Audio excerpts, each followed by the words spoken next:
शामिल hope so कि आप लोग ठीक ठाक हो गए, बेहतरीन चला होगा सबके एंड पे। अच्छा जी, आज हम कुछ चीज़ों को जो है वो डिस्कस करने वाले हैं for new found once again. हमारी सीरीज पूरी चल रही है और उसमें हमने पूरा डिस्कस किया कि भाई कौन कौन सी कैटेगरीज हैं जो आपके लिए थोड़ी डेंजरस हो सकती हैं और आप उसको जो है वो नहीं लेके चलें। सो आज वाली जो हमारी कैटेगरी है that is art and craft. Art and craft को नए अकाउंट पे कैसे सेल आउट कर सकते हैं, उसमें कौन सी प्रोडक्ट्स जो है वो हमारे लिए बेहतर रहती हैं या कौन सी प्रोडक्ट्स ऐसी हैं जो हमारे लिए बहुत अच्छा काम करेंगी और हम उनको कैसे लेके चलेंगे। उससे पहले मैं आपको एक चीज थोड़ी सी बता देता हूँ। अगर आपने हमारा चैनल अभी तक सब्सक्राइब नहीं किया तो लाजमी कर दें और उसके साथ जो है वो हमारे बेल आइकन के बटन को भी दबा दें, क्योंकि हमारा अभी कोर्स भी स्टार्ट होने वाला है और आप में से अगर वो फ्री कोर्स में भी एनरोल करना चाह रहा है, more than most welcome. WhatsApp number दिया गया है, सिंपली अपना नेम लिख के भेज दें, या मैं बल्कि अभी फॉर्म जो है ना वो मच बेटर कि आपके लिए एक फॉर्म शेयर कर देते हैं, आप वो फॉर्म फिल कर दें तो फिर उन लोगों को हम लोग जो है वो ऐड करके सेशन स्टार्ट करवा देंगे।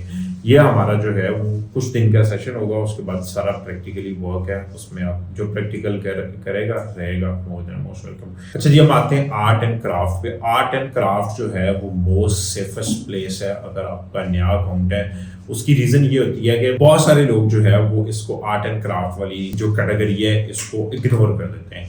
आर्ट एंड क्राफ्ट में अगर सबसे हाईली सेल प्रोडक्ट्स आप देखना चाहोगे तो दैट इज कस्टमाइज्ड प्रोडक्ट। क्यों कि जब भी आप प्रोडक्ट्स पे काम करते हैं और अगर वो कस्टमाइज्ड नहीं है तो आपको बेनिफिट नहीं मिलेगा।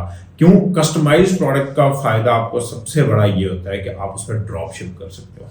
ड्रॉपशिप कैसे? कि आप अमेज़न को बताते हो कि भाई ये प्रोडक्ट क्लाइंट ऑर्डर करेगा, मुझे मैं उसको कस्टमाइज करके दूंगा। टाइम ज्यादा मिलेगा, 12 से 15 दिन आपको मिल सकते हैं इजीली, इससे भी ज्यादा मिल सकते हैं। सेकेंडली ये है कि आप कहीं से अगर उस प्रोडक्ट को ड्रॉपशिप भी करवा रहे हो तो कोई मसला नहीं होने वाला आपके लिए। आपने सिंपली प्रोडक्ट्स तैयार करवा के वहां से ड्रॉपशिप करवा देनी है और अमेज़न को लेबल दे दें। मच बेटर कि आप अमेज़न से लेबल बाय कर लें उस प्रोडक्ट के लिए और उस लेबल जो है वो अपने जिस भी कस्टमर से आप उसको या जिस बंदे से भी आप उसको ड्रॉपशिप करवा रहे हैं उस पर लेके चल सकते हैं। बट अगेंस्ट इसके जो है वो आप कौन सी चीज़ों में जा सकते हैं? बहुत सारी प्रोडक्ट्स आपको मिलेगी, छोटी प्रोडक्ट्स हैं आर्ट एंड क्राफ्ट में, मोस्टली बड़ी प्रोडक्ट्स नहीं है, तो इसलिए ये कैटेगरी जो है वो ज्यादा इजी टू सेल है। किसी ऐसी प्रोडक्ट के साथ पंगा नहीं लें जो पीएल कर रही हो, ठीक है। एक और टिप दे देता हूँ, मैंने आर्ट एंड क्राफ्ट में बहुत सारे लोगों को जो देखी है। लेट्स सी ये एक पेन है आपका जो आर्ट एंड क्राफ्ट में आ रहा है, या एक जो है वो कोई भी चीज है यहाँ पे और उस पर कोई ब्रांड नेम नहीं लिखा हुआ, तो वो बेसिकली जेनेरिक प्रोडक्ट उठा के बेच रहे होते हैं। अगर इसके ऊपर उसका नाम लिखा हुआ नहीं है तो इट्स मीन कि वो प्रोडक्ट जो है वो उनकी अपनी नहीं है, वो कहीं ना कहीं से उठा के बेच रहे हैं। तो ऐसी प्रोडक्ट भी आपको आर्ट एंड क्राफ्ट में बहुत सारी मिल जाएगी जिनको आप लेके चल सकते हैं और सेटल डाउन कर सकते हैं। बट उससे पहले एक चीज सोच लें, ऐसी प्रोडक्ट नहीं उठाएं जो पेटेंट हो और जिसपे जो है ना वो आईपी वगैरह लगने का इशू हो। ऐसी प्रोडक्ट आप जरूर उठा सकते हैं जो आपको लग रहा हो हाई सेल आउट हो रही है, ब्रांड का नेम नहीं लिखें, बट प्रोडक्ट को एज ए जेनेरिक लिस्ट कर दें। आप अपने नेम के साथ लेके आगे प्रोडक्ट का पूरा टाइटल छाप दें, वहां से टाइटल ले लें, डिस्क्रिप्शन ले लें, उसकी जितनी चीजें सारी की सारी पकड़ के छाप दें। बट एक चीज याद रखनी है, आपने ब्रांड नहीं, और इस तरह आपकी लिस्टिंग अपनी होगी और उस लिस्टिंग पे एज ए जेनेरिक आप सेल आउट कर सकते हैं। उस लिस्टिंग को आपने कभी भी अपने नाम से रजिस्टर्ड नहीं करना, आपने सिर्फ एज ए जेनेरिक लिस्ट करें प्रोडक्ट को। आपको जरूरत नहीं है, अमेज़न चीजें जो है वो ज्यादा नहीं पूछेगा।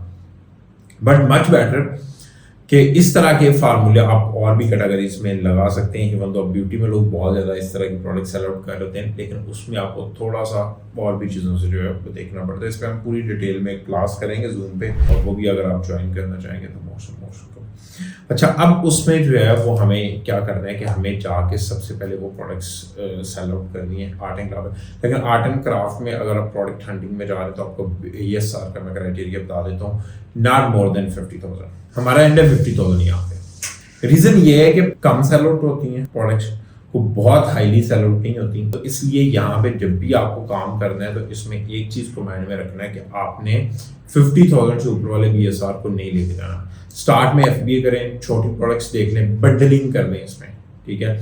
बंडलिंग का अगर किसी को नहीं आइडिया तो आप लेट्स सी एक ये पेन है और एक ये पेन है, तो आप दोनों का बंडल बना के उसको जो है वो बेच सकते हैं अपनी लिस्टिंग लगा के। दोनों का बंडल बनाएं, एक जेनेरिक की लिस्टिंग लगाए और इस पे जो है वो सेल आउट करना शुरू कर दें। उसका बेनिफिट आपको सिर्फ और सिर्फ ये होगा कि जब आप इस तरह से जेनेरिक की जो है वो प्रोडक्ट को सेल आउट कर रहे होंगे तो आपकी प्रोडक्ट बहुत स्पीडी सेल आउट होंगी, ठीक है।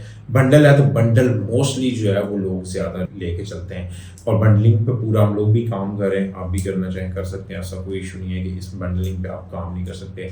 होप सो इससे आपको काफ़ी चीज़ें अंडरस्टैंड होगी होंगी। बाकी प्रोडक्ट के लिए हमारा फॉर्म नीचे लिस्ट में है, उसको देख लें, या मेरे चैनल के लिस्ट को देख लें, व्हाट्सएप चैनल की लिस्ट को देख लें, उसमें आपको मिल जाएंगी चीज़ें। अदरवाइज़ आप हमारा सेशन ज्वाइन करना चाह रहे हैं, नीचे फॉर्म दिया गया, फॉर्म में लिंक जो है उसको ज्वाइन कर लें। मिलते हैं नेक्स्ट वीडियो में। अल्लाह हाफिज़।